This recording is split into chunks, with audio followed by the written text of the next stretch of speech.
Welcome back to another episode of After the License, the podcast where we help real estate agents build their business. I'm excited today. We've got a special guest, Stefanie Kebede, out in Pennsylvania.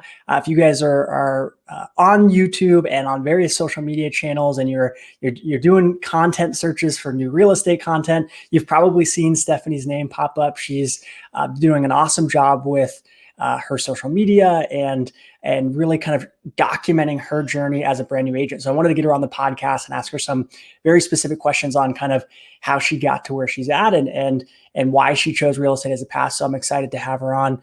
Stefanie's been in the business since August of last year out in Pennsylvania. She's 21. So for those of you guys who are thinking of starting real estate at a young age, Stefanie's a great example of how you can kind of walk that path and get there. So I think that's fantastic. So Stefanie, what made you want to get into real estate? I know you've been doing it since August of last year. You've got a couple deals closed.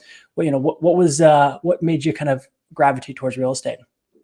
Yeah, well, first I want to say thank you for having me on here. That's awesome. But with me coming into real estate, this wasn't top of mind. I actually was going to college at the time. I was at college for about a year and a half, but quickly realized that I wanted to show people that you don't need college. You don't need a degree in order to be successful. At that time, I was also doing e-commerce, so drop shipping businesses. I thought I was going to make a quick six figures, but it didn't turn out that way. God had a different plan for me. I was working two jobs at the time, a warehouse and also as a caregiver, and still real estate wasn't on my mind. But once I stopped those two jobs, due to COVID and other health problems, that's when I started reading my Bible more, started diving deeper, building my relationship with Christ. And when you do that, he just points out, different signs. And he gave me that sign of real estate. I was just scrolling through Zillow and real estate came to mind. And I'm like, okay, let me just be a real estate agent. I know that you're your own boss when you're doing it. You don't have to work that 9 to 5, even though you have buyers. Now that I'm in the business, I kind of see that, but it's still not that 9 to 5. I get up when I want and I go to bed when I want. So that's the main reason, and just being able to be my own boss and live the life I want. Yeah, it seems like you have that kind of entrepreneurial drive, and a lot of us have it, right? I'm the same way. Where sometimes you have longer days and you have to work harder at Yep. these businesses we've started, but at the end of the day, you get to make the decisions, right? And I think that's Right. so powerful. So you talked about kind of drop college or not finish college. Is that the plan at this point? Is to not finish college and kind of just continue with being an entrepreneur? Yeah, I don't plan on going to college anytime soon. Yeah, it's just like me sitting in a college class, in a business class, listening to the professor that doesn't even own a business. It's just mind blowing to me.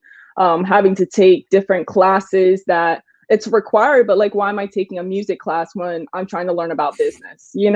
It's just mind blowing to me. So I do not see myself going back to college at all. Yeah, and as we talked about before we hit record, I kind of walked. I've walked in your shoes, right? So I started at a very young age in real estate. Started when I was 18, and made a similar decision where I was, I had a real estate internship in high school. I was an assistant for a real estate agent. Was looking stamps and putting stuff on the MLS, and decided I was like you. I was like, I want to own a business. I don't want to sit in a classroom to get a business degree to then get an entry-level job, right? I want to figure this stuff out. And there's such a powerful, there's so many opportunities and so much learning that people can do with YouTube and the internet these days. And so again, I commend you on kind of documenting your story and kind of making that available for people, because people can watch you and see, okay, this is how Stefanie did it. I can do that same thing, or I can tweak it. I can make it my own thing, but they at least get the real, true, full story, right? So maybe let's jump there. What made you decide to kind of start documenting your story on YouTube and some of the social media platforms? Yeah, and I know not a lot of people may know this, but before I even got into real estate, I also had a family channel type of YouTube channel there, and grew that to 12,000 subscribers. So I love YouTube. I love filming, love making content. So it wasn't anything new to me. And I also knew that I needed different streams of income coming into the business. So YouTube was going to be that stream of income as well. But with making that content, just being able to document my journey and share with people that, okay, there's a lot of real estate agents on YouTube, but they're not showing the full thing. So for me coming on here, explaining that, like, I didn't have my first closing until my 9th month of being in the business. Like, it's tough. It's a tough business, and people sugarcoat it to make it sound like, oh, we're just looking at houses and you get a paycheck. So just being able to tell the truth, the real truth behind, what a real estate agent actually does and the work you have to put in to be able to become successful in this business. Yeah. And I think you've done a fantastic job with that. I think that's part of the reason why you've grown so quickly. I think Thank when I looked you. this morning, your channel's at 3,000 plus subs, and I have a feeling that's going to continue to multiply as we move on here. But you just have a realness about you, and like you said, you're documenting the process. I think that's a Gary Vee thing, right? Where it's instead of creating content. Yeah, I love Gary Vee. He's great. He's great. He's a smart guy, right? And you're Yep. doing exactly what he said. It's, you don't have to have a ton of years in the business to kind of teach people and show people the way. You can kind of say, hey, this is what I'm doing. I'm documenting it. And, you can watch this and kind of follow along. So I think that's fantastic. So if someone's watching this and they're thinking about kind of taking the plunge on YouTube or a social media channel, do you have any advice for them before we get into some of the real estate stuff?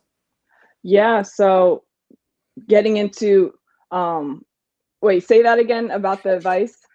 Yeah. So if someone's thinking about kind of maybe starting a YouTube channel or, Okay. tackling, I know you're on TikTok as well, and Mhm. they're thinking about maybe getting on TikTok. Like, do you have any advice for those individuals who are thinking about that? Yeah, so number one thing is take action. A lot of people, they say, yeah, I'm gonna do this channel. Next week happens, then the next week happens, you never start it. So right when you get your license, start the channel. People want to see, like, what do you do that first day you're in the business? They want to see literally everything. Document anything that you're doing that's within the real estate business. That's what they want to see. You don't need much to start. You could literally use your phone. I got this ring light right here, super cheap. Go to Walmart, just get a ring light, or just use your window and film at a certain angle to get that good lighting. So you don't need much there. You shouldn't be making any excuses. Just do it. Just take that action, and people are going to just want to watch you and see how you grow, and they're going to start connecting with you and building that relationship, even though it's through a screen. Yeah.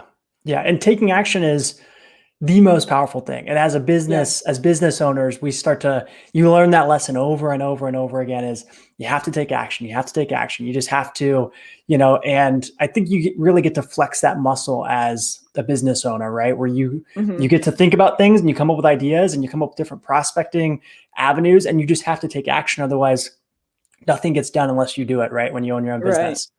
That's So right. Yeah. yeah, awesome. So let's touch on some of the real estate side of it. So you've been doing it since August. You said it took you 9 months to get your first deal. What was that like? Just kind of waiting that 9 months. Was it nerve wracking? Was it, I'm sure you had some ups and downs throughout that kind of waiting period. What was that like? Yeah, so getting to the beginning, I was actually with a different brokerage than I am with now. So I was with them. I was only getting training maybe once or twice a week. I think it was around once a week for a couple of hours. And just being in the business, like coming right in, you got to keep your mind consistently learning, just so, okay, you continue to remember. And that's how it wasn't like that for me right when I got into the business, wasn't getting the right training. And then it was probably the third month, I kind of felt a little down, was focusing on different things, wasn't, putting my all into the business. Then the next month I started picking back up. It was kind of like an on and off kind of thing, but I started picking back up. And then I talked with another agent, a family friend of mine.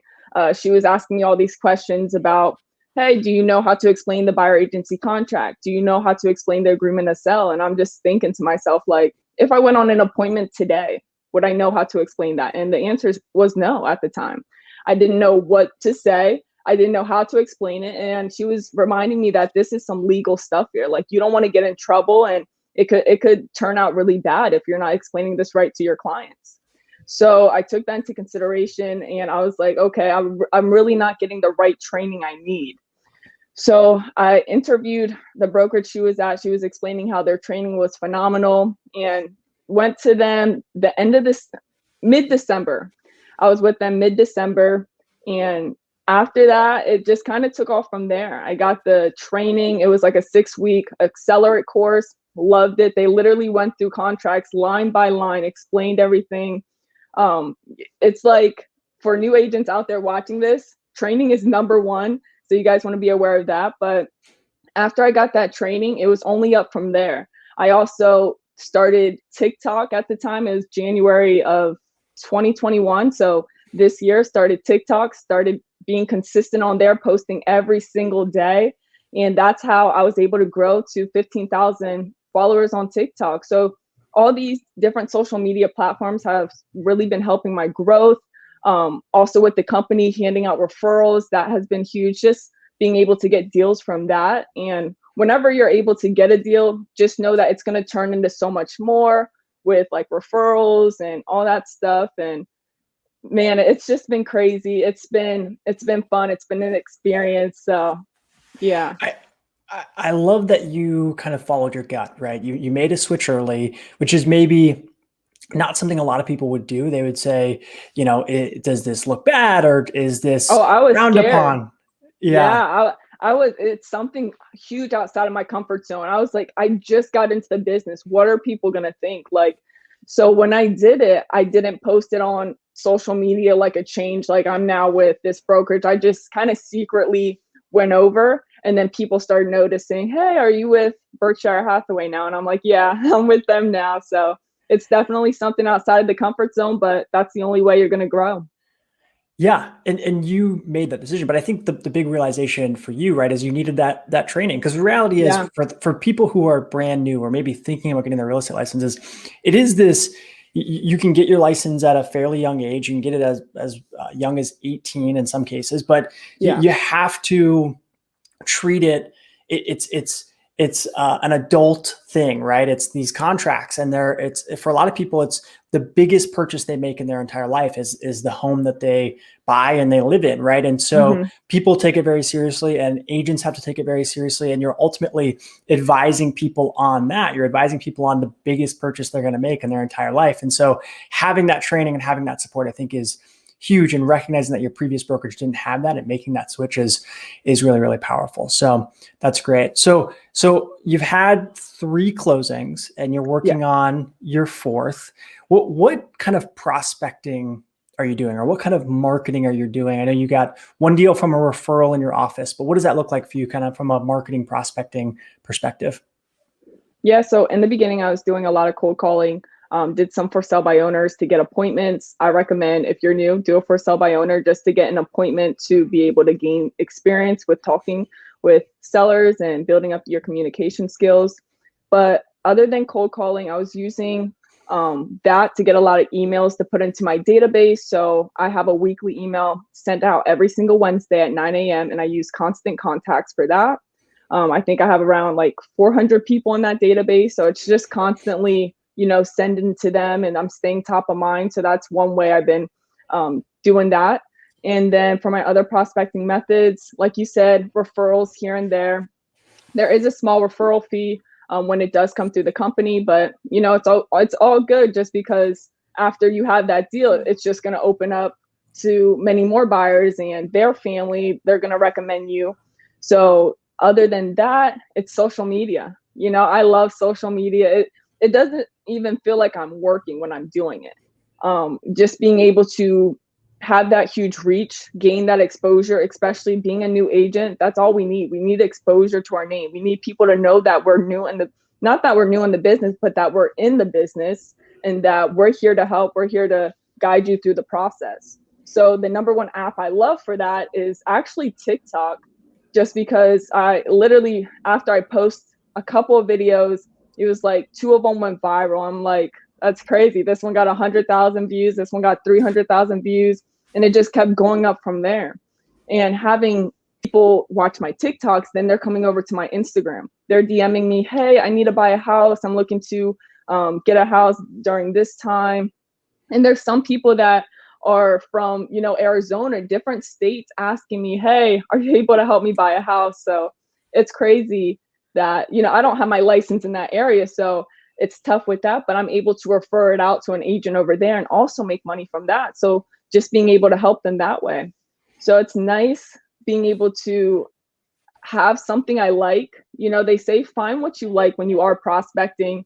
I never door knocked. I don't ever want to door knock. I'm never going to door knock. I haven't been cold calling, stuff like that. Like, I just like social media, and it's kind of passive for me. You know, after I post the video out, it's there for life. So people are going to constantly, you know, search up the Harrisburg marketplace, you know, Harrisburg real estate, and they're going to see some of my videos pop up. So that's has been huge for me, and that's my favorite prospecting method.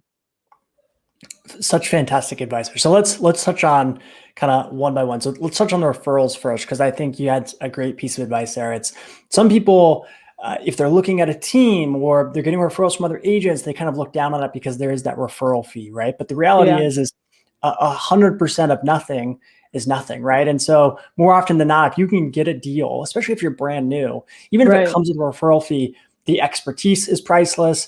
The building the relationship with that client is priceless. That person might Mm-hmm. refer you to someone else, and that doesn't come with a referral fee. So I loved your advice there. I think that's so powerful. So the social media stuff, I think, is great. And I loved kind of your point of it's passive. It's, you do it, you post it, and then it kind of lives a life of its own, right? And I think that's the big difference between doing some type of marketing and doing like active prospecting. Like when you're cold calling, you have to cold call every single day, or you have to Right. door knock every single day. With marketing, you get to kind of put something out there, whether it's a blog post or a TikTok video or, an Instagram, post with a long caption. You get to kind of put it out there and people kind of come to you. So I think that's so great. And then your point you made about finding something you like, it's congrats, because not a lot of people can do that. Not a lot of people are able to find something they like, but I think that's so powerful in real estate is, if you love golf, you can go out and network with people on the golf course and have that Yep. be your prospecting method if that's kind of what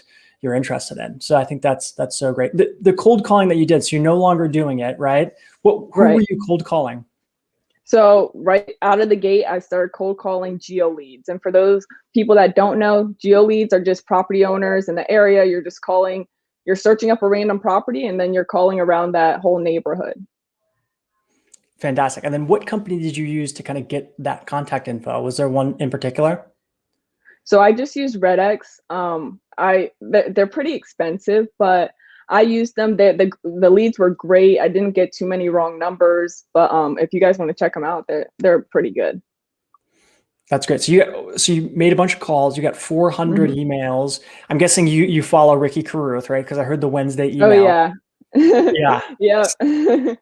So that's great. So anyone who's watching that hasn't gone and seen some of Ricky's stuff, Ricky's a big cold calling advocate, and then he talks a lot about his weekly newsletter, right? So a way to stay in front of the people that you connect with, the people in your database, the people in your sphere of influence, and so I think that's fantastic. I'm guessing, Stephanie, and one thing I want to touch on, because I'm sure we have a lot of young people watching, is you didn't come into it with a huge database or sphere of influence of people who are ready to buy right away, right? I'm sure a lot of your friends are in college and they're in dorm rooms and maybe renting, right? And so you had to find other ways to build it. And I think cold calling was one of them and social media is the other. But can you touch on that? Like, how does it feel to kind of come in business and not have a ton of people that are ready to buy right away? Is it discouraging, or did you know you were going to kind of have to attack the business in other ways?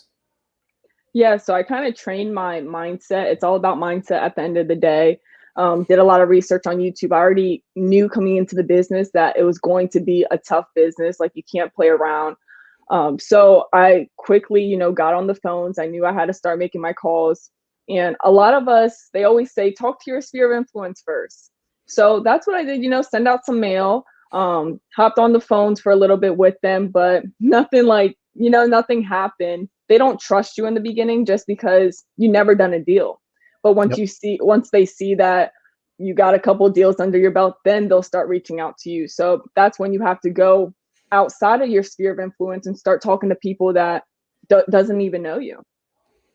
Yeah. Yeah. You have to start figuring out other ways to prospect. And I really like your Mm-hmm. point too of, it sounds like you kind of leaned on for sale by owners to kind of have some of those real estate related conversations. Because I think that's a huge piece for new agents is I think some agents are scared because they haven't had those real estate related conversations, but they're trying to convince people to buy or sell a house with them.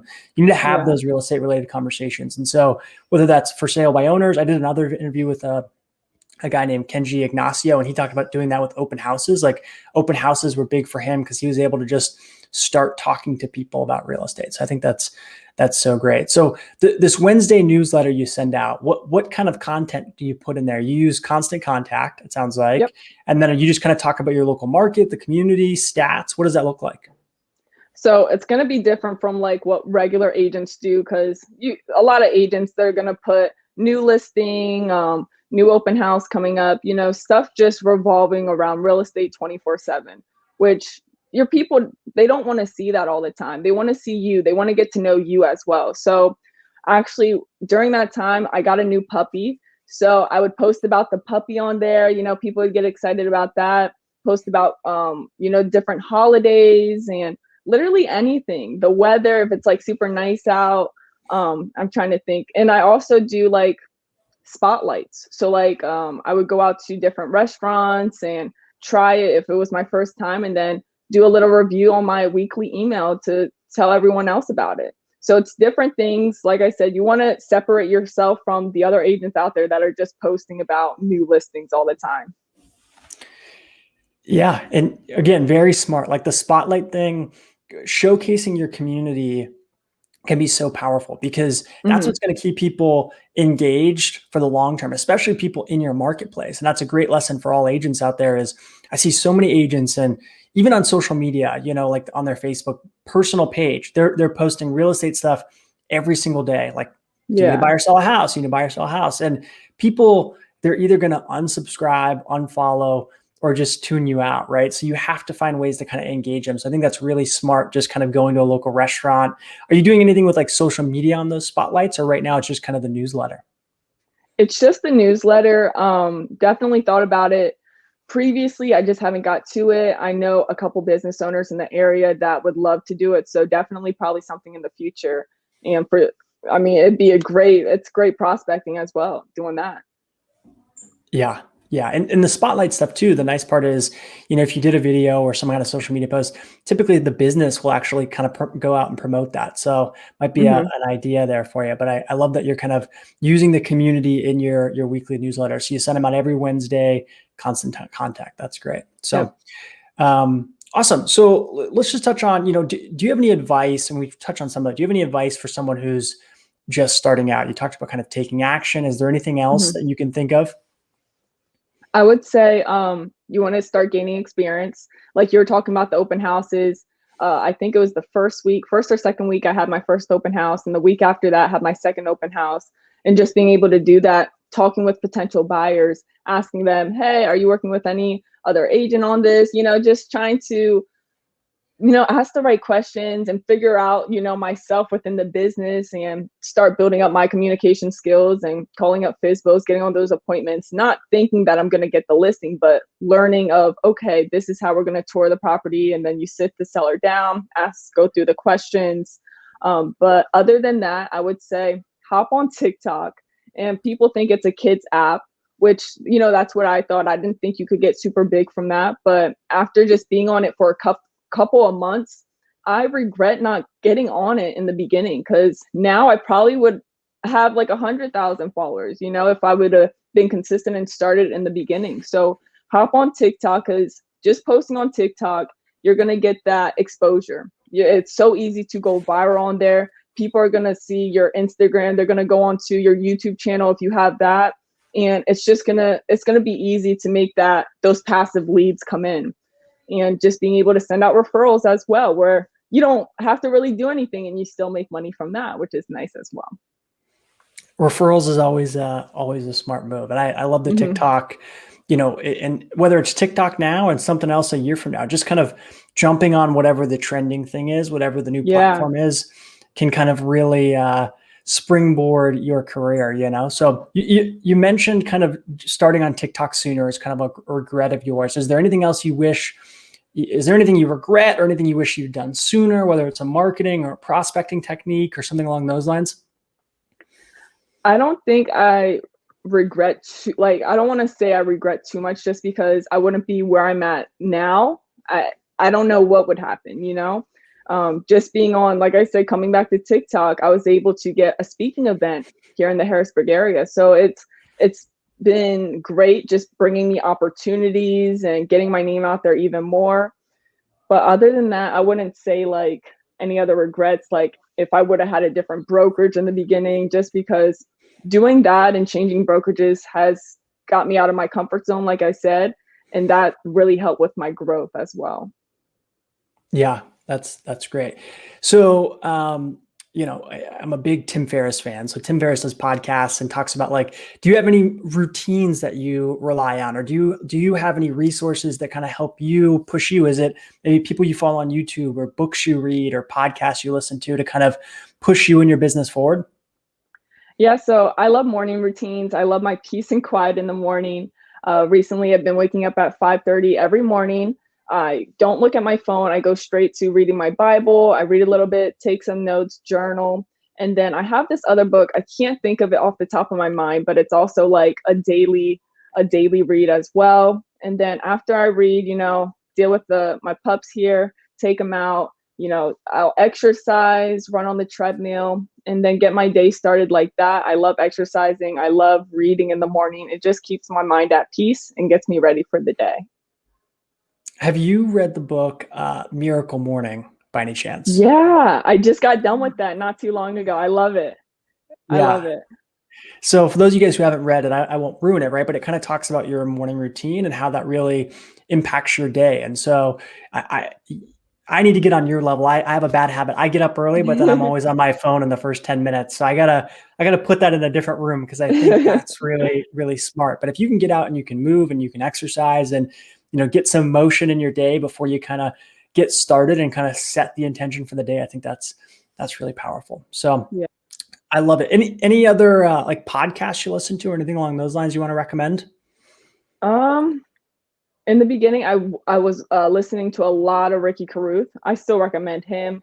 I also was listening to Brian Casella. Loved how Yep. he talked about mindset and leadership and confidence, because didn't have so much confidence in myself in the beginning. But the more you just keep putting yourself out there, the more experience you're going to get. And once you gain that experience, the confidence will come along with it. It's like a muscle. You have to put yourself in uncomfortable situations, and then you kind of have to Yeah. realize that, oh, I didn't, nothing crazy happened, and then you Yep. keep doing it. Yeah. And so that's great. Awesome. Well, Stephanie, I think that's all the questions I had. Was there anything else you wanted to touch on or promote or anything? And again, really appreciate you being here. I think the guests got a ton from this. So I mean, if you guys haven't checked out my YouTube channel, if you want to learn about my journey, I've been documenting it right from when I got my license to, I'm still going to continue to document it to now. So it's just Stefanie Kebede, my first and last name, and then real estate. And if you guys ever have any questions, whether it's about YouTube, business, real estate, just feel free to DM me on Instagram, comment on one of my YouTube videos, and I'd be glad to help. I love it. And we'll make sure to put links for all of Stephanie's stuff in the description of the YouTube video. So if you're watching this on YouTube and if you're listening on the podcast, we'll put a link to the YouTube video in the description there as well. So you can check out all of Stephanie's stuff. She does a great job of not only putting out regular content, but actually engaging with the people that comment on her stuff. So again, touche to you, Stefanie, on kind of how far you've come, even just in the last couple of months after getting your first deal and having a couple more close. I think you're a huge inspiration for people who are looking at this as a path, and just really appreciate you being willing to kind of share your journey and be vulnerable a little bit and kind of tell people like, this is what this really looks like. It's not all, nice cars and $100,000 paychecks. It's hard work, right? But it can be rewarding if you put that work in. So again, thank you for everything you're doing for the industry. I think it's really, really powerful, and excited to kind of watch you on your journey as you continue to grow. Well, again, thank you for having me. I love that we were able to talk about this, and hopefully it helps any of you new agents out there. Awesome. Thank you so much, Stefanie. All right. Thank you.